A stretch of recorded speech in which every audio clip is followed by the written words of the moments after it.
We are kicking it with ice cream this morning. Cheryl O'Brien is the 62nd, is that right? Alice in Dairyland.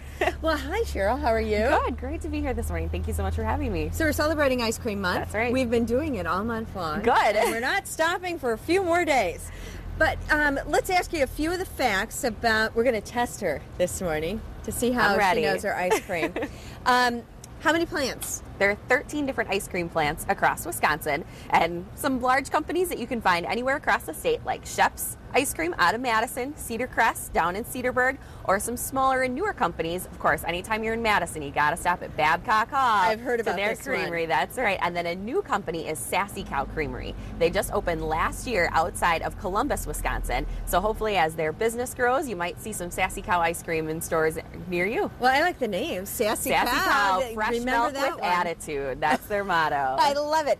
And what did you learn about when you toured one of these ice cream? I actually toured Babcock Hall down in Madison, so I got to see how they start with milk and they add the cream and the sugar and they slowly cool it down and mix in all the flavors so it's real nice and cold for you. Got everything mixed in really well so you get that flavor all the way through the ice cream. They actually freeze it down to negative 30 degrees, so it gets nice and hard for you. So when you take it home, you want to keep it right around 0 in your own freezer. And be careful when you take it out of the freezer not to let it sit out too long. And get melty? Get and then melty, freeze it again? Then refreeze it again. The water in the milk will actually pull away from the rest of the product, so that's why you get that grainy feeling. So keep it as cold as possible. Keep it as cold as possible. If you want your ice cream to be as good right as it around can 0, be. it'll be perfect. And of course, you want to buy all those great Wisconsin products because that supports our local farmers, our producers, our communities' economies, and all of Wisconsin agriculture. So when you're buying ice cream, make sure to look for that Wisconsin label. Okay, not only do you want to buy Wisconsin ice cream, but the toppings you put on it can be from Wisconsin too, right?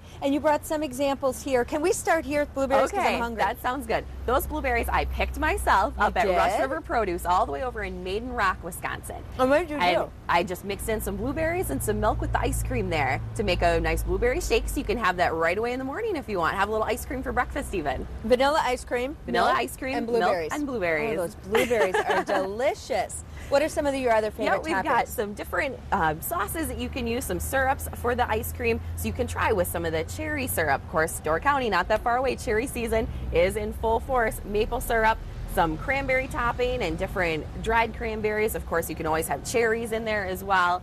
And if you want to make a float with your ice cream, I always do want to make a float with my ice cream. Be sure to try some different Wisconsin soda, like from Sprecher. They're down in Glendale, Wisconsin, and they use a lot of Wisconsin products in their sodas as well. Like their Raven Red has cranberry and cherry juices in it, as well as Wisconsin honey and ginseng. That's a great idea. So to mix that with the ice cream is such a delicious flavor. And even their root beer has Wisconsin honey in it too. Well, you could kind of do that whole little spread like you have right there. Exactly. Have a little party and say, we're not just doing root beer floats. Right. We're having some good Wisconsin ice cream floats. What's your favorite? My favorite's the Raven Red, hands down. Can we try that next time? Yeah. All right, let's do it. Next hour, Cheryl is going to be back. I like to call her Alice because she's Alice in Dairyland. We're going to talk about some of our staff's favorite ice cream toppings and do a little sampling, but this blueberry shake is delicious. Good. Thank you so much. We'll be right back. You're watching Good Day Wisconsin.